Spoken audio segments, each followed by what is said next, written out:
Great, thank you. So I'm going to continue this session talking about research and therapeutics for limbal stem cell deficiency, especially with focus on rare ocular surface disorders. So continue the session, but talking a little bit now, going back to models for understanding the disease. But we think of congenital aniridia as a model disease for limbal stem cell deficiency. And as we may know, congenital aniridia is a rare inherited eye disease. It can also occur sporadically, but it's a whole eye developmental disease. And it stems mainly from mutations in the PAX6 gene that control ocular development in utero. And there have been to date more than 500 different unique mutations in this one gene that have been linked to the aniridia phenotype. So it's a highly conserved gene. All the way from fruit flies up to humans. And the mutation is causing developmental delay or abnormalities in most of the eye structures, so including iris, macula, trabecular meshwork, lens, muscle, the extraocular muscles, as well as the cornea. Our interest is for the research is focused more on the cornea. And we developed this grading scale, clinical grading scale for aniridia-associated keratopathy. And what you'll see is there is a progressive invasion of conjunctiva to cover the cornea. So it's a pannus that's growing slowly over the cornea, and then in the end stage it results in a thick fibrovascular pannus. So to understand this better, we have to go back to the lab and look at models of limbal stem cell deficiency. And right now in our lab, we have both traumatic and genetic mouse models. For the traumatic model, it's a total epithelial removal using alcohol and the alder brush. And we also have genetic models as well. We've just established the P63 mutant mouse model, and that's crossbred with a PAX6 Cree promoter, so that the P63 mutation is expressed only in the cornea. And that is a model of the AEC rare disease. So that's ectodermal dysplasia and cleft lip syndrome, lift and palate syndrome, where they also have a progressive limbal stem cell deficiency. And in addition to that, we have the small eye PAX6 heterozygous mouse model, again with progressive limbal stem cell deficiency.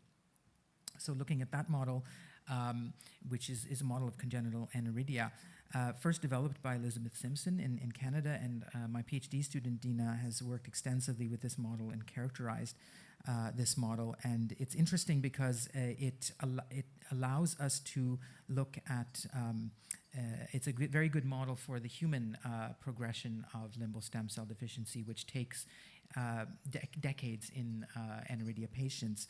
So it occurs here in the model relatively slowly in a mouse model over several months. And you can see that here compared to the wild type in the top row.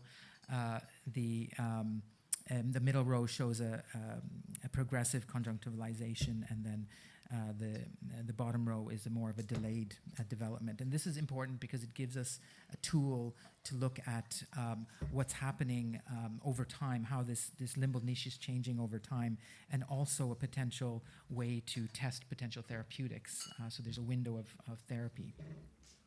So looking at this model, we see that there's a lot of different pathologies in this model that go hand in hand with the limbal stem cell deficiency. So we have a corneal thickness is pathologically low. And if you look at the histology images there, you can see that the epithelial thickness is also significantly reduced. But not only that, the basal epithelial cells have completely lost their columnar structure, and they're no longer producing epithelial basement membrane, so there's no collagen 4 production. And then you can see there in the fluorescein staining that because of this, the epithelial barrier function has been lost. We're looking at also stem cell markers in this model and comparing to controls, and we see that, of course, the PAX6 expression is less because of the mutation, but also the P63 expression is reduced, as well as GPHA2, also a marker, stem cell marker. And this goes hand in hand with a rise of the conjunctivalization markers like MUC5AC. But interestingly, none of these markers are really disappearing. So we believe that even in advanced aniridia, the limbal stem cells are still present and probably functional, but they're just being overwhelmed by the chronic inflammation, chronic wound healing response. To look at this even in a deeper way, we're doing single cell RNA sequencing studies now with these mice in the mice corneas. So each dot here on these UMAPs represents a single cell in the cornea, and you can see, and these are grouped and color-coded based on transcriptomic or gene expression. I've highlighted here in circles the brown cells. Those are the limbal stem cells. And you can see that in the wild type, there are kind of two populations of these. One population is sort of really exclusively expressing the stem cell markers, whereas the other population, they're overlapping with the orange cells, are more like the orange cells are transient amplifying cells, so they're looking a little bit more like transient amplifying cells. And then when we go to the right, here, we see that in the aniridia case, those stem cells are now overlapping with stromal cells, so that could be there's a transformation of those into more stromal-like, as well as the orange cells on the right. Those are transient amplifying cells, but they're also changing. They're expressing more keratinization markers. So the way we do this, and this is work that has been done by my postdoc as well as a collaborator, and we look at these expression profiles in the different cell populations, but we look at a whole panel. You can see at the bottom there, it's a whole panel, like 20 to 30 genes. So we know that a cell is not defined by just its marker profile for one or two different markers, but it's really a whole range of markers. And so this is how we're starting to think about cells now and different cell populations in this way. It's a very complex phenomenon.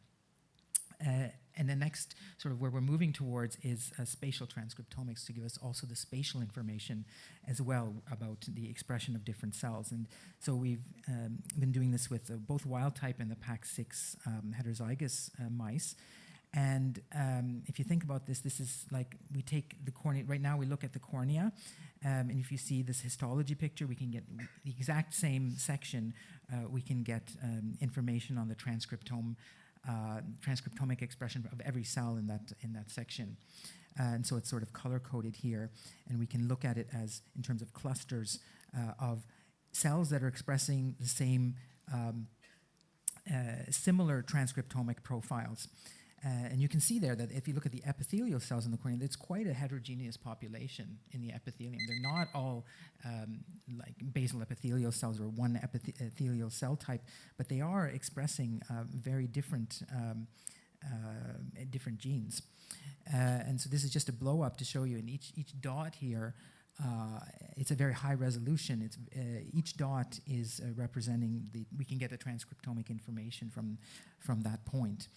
So it's a transcriptome at 2 micron resolution, and this is going to allow us to study cell heterogeneity and also stem cell heterogeneity. And we're doing this in the wild type and the PAX6 mutant. So we're really going to try to uncover what is the role of this transcription factor, PAX6, when it's mutated. Now just quickly jumping over to therapeutic studies, we're looking at possible therapies for limbal stem cell deficiency, and this was an example of a gene therapy with an antisense oligonucleotide eye drop that was given to the aniridia mice for 90 days, and then it was stopped. So this is just giving the vehicle, so this is the control. We can see the progression of the keratopathy here. Giving the drug, we still see vessels, but it's quite a bit suppressed by the drug. And when we quantify this, we can see this suppression, but it works only in an early stage of the disease. If you stop the drug, the progression starts again. So we're looking also into this in the mechanism of action using transcriptomics. And we found that doing the bioinformatics analysis that this works through suppression of MHC1 and 2, as well as CD80, 86, so those are the dendritic cells, and also macrophages. And interestingly, the transcriptomic analysis gives us insights into new genes. So, for example, we found this gene LARS2 that's highly upregulated. And when we looked at this, this is a gene that's involved in the mitochondrial protein translation, enhancing oxidative phosphorylation in the mitochondria, then upregulating ATP in the epithelial cells, which then promotes epithelial wound healing. Just to conclude, we're looking also now at the power of stem cells in terms of bone marrow-derived mesenchymal stem cells, but they're the extracellular vesicles that they secrete. And we know that these have immunomodulatory and wound healing properties.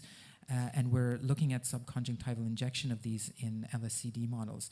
But we're also priming those cells, so we're cytokine licensing or priming them so that they'll have more of a immunomodulatory and wound healing effect. And now also again looking at the multi-omics, we're characterizing these EVs, and what we see is, first of all, from different donors, you can get a different profile of microRNAs and mRNAs, so it's really donor dependent.